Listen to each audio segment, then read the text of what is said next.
to another episode of Fridays with Fran, and today some of our goat kids need worming.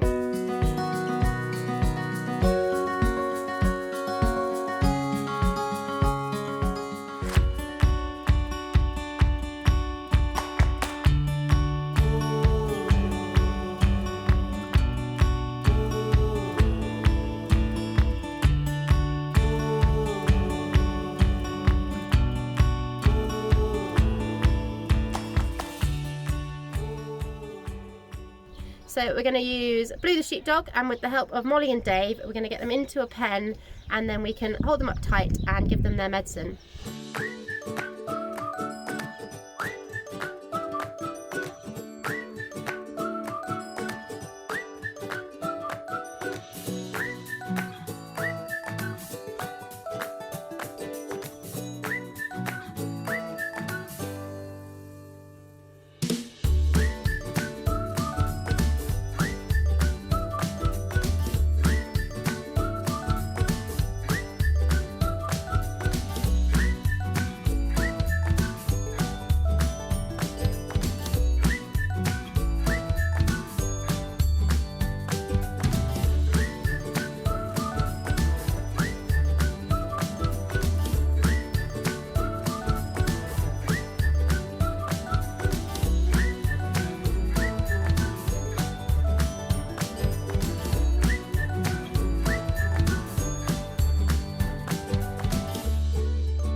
This is my little border collie Blue, and she's 2 years old. She hasn't done an awful lot of sheepdog work yet, a little bit of training, but she is quite good with the goats.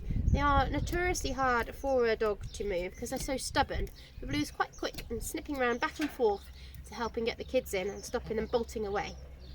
We absolutely love making these videos, and I think Blue says if you could drop us a like and a subscribe, that would be fantastic. And if there's anything else you want to feature or see more of, drop it in the comments below, and we'll do our best to feature it in a future episode. So now we've got them in, we've got my wormer here in a holster. It's a little bottle, it's got a little chute here, and the wormer comes down the pipe and into this nozzle here. We've got it set to the right amount to worm them, and so we pop this bit in their mouth, give it a squeeze, and they get exactly the right dose. The trouble with goat kids is they do like to spit it out a bit.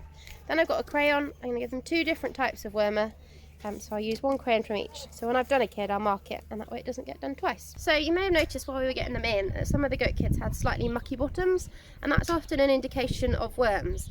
Now before we worm them, we want to check that it is worms. We don't want to overuse this medicine, a bit like antibiotics. You also don't want to use wormers too much because they can build up resistance. So we go and collect up some of the poo from the goat kids, which means following them around with a plastic bag. We need fresh poo. We then take that back up to the farm, and we mix it with some chemicals and some water, and then we put it in a special machine which takes a zoomed in picture of it like a microscope, which is then sent off to a lab, and at the lab they can then count how many worm eggs are within the poo, which will indicate how many worms they've got in their tummy, and it will also tell us what species of worms they've got, so we know that we're using the right wormer to treat the right worms inside the kids.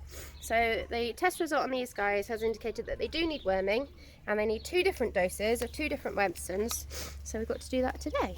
So this is a job that's easy with lambs, but really hard with goat kids because they're wriggly and they've got sharp horns just pointing out on the top of their heads at this age. So I also like to make a lot of noise. Pop them between my legs, pop the corner of this just inside his mouth, the corner, and give it a squirt. And then he has to swallow his medicine. Now he's done, take the crayon. It's an orange mark on his shoulder. That way we know he's been done. So worms is a big problem in both sheep and in goats, particularly we notice in goats. Now with the worm that affects sheep and goats, it's specific to them. You get different worms that affect pigs and different worms that affect cows. And with sheep and goat worms, it lives in their tummy, the little worm, and it lays an egg, or multiple eggs. They go out on the grass, and then as they're grazing the grass, the adults and the babies will pick up those worms as they're nibbling away, which then hatch into new eggs in their tummy, new worms in their tummy, they lay more eggs and we get a gradual increase, and so you get more worms on the grass and more worms in their tummy, so it's important to keep on top of.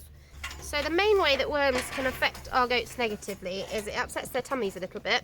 They get runny bottoms, which isn't very nice, and that also will then attract the flies, particularly with the sheep. It can lead to fly strike. It also leads to them losing some weight, and it can make them poorly. So these ones are just at the point, they've just got slightly mucky bottoms, which is the first start. So we treat them now before it gets any worse. Worms can happen all year round, but the time you want to be keeping an eye out for it is springtime, which is also when we've got the babies, and they have absolutely no resistance to it at all, so they're most prone to suffering negative effects from worms. So while it's warm and wet like we've had the last few days, that's perfect for worms, and the eggs hatching on the grass and being laid, and the cycle going very, very quickly. If it's cold or very, very hot, the eggs don't thrive so well and they'll die on the grass.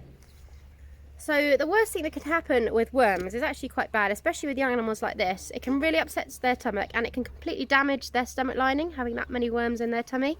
And that means as they get older, even if you kill the worms later on when they've got very advanced, their stomach lining's damaged and they won't be able to absorb as much food and nutrients as they should from what they're eating. So although they'll be eating a lot, most of it's going straight through them, and it's often quite liquid and runny permanently. So that's permanent stomach damage, and there you get a weak and lethargic animal that's going to struggle to grow, going to have long life problems. So it's important that we get on top of it now. So I've left the red ones till last because I've got an orange crayon and it doesn't sew too well on their fur. So if I do them last, I should be able to keep in track of which ones I've done.